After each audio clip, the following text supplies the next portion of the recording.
বন্ধুরা, এই ছেলেটিকে দেখুন, এ মাছ ধরতে এক্সপার্ট। তো দেখুন, এ সাধারণ চারা দেয় না, এ পুরো অক্টোপাস নিয়ে এসছে চারা দেওয়ার জন্য।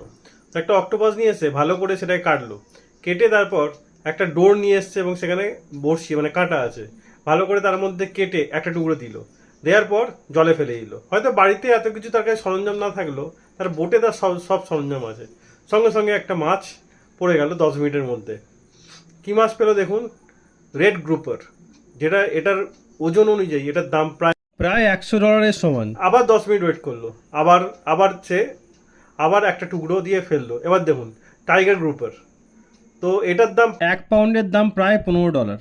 আবার আবার ডোর ফেললো 15 মিনিট পর, আবার একটা টাইগার গ্রুপার, এটা ওজন প্রায় 2 পাউন্ডের সমান। আবার সে জাল ফেললো, তো আবার পেলো আবার একটা টাইগার গ্রুপার।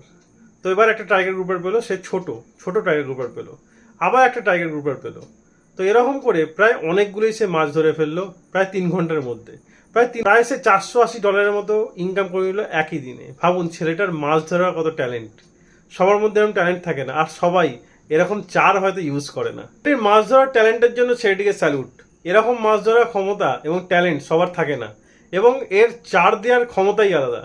তার হাত ব্যথা করছে তাও সে মাছ ধরতে চাচ্ছে না, কিন্তু 3 ঘন্টা ধরার পর সে তারপর মাছ ধরা বন্ধ করে দিল। সে বুঝে গেল সে যতটা ইনকাম করেছে তার জন্য যথেষ্ট। এরকম মাছ ধরার চার যদি প্রথম দেখে থাকেন, অবশ্যই ভিডিওটি লাইক করে শেয়ার করে দেবেন।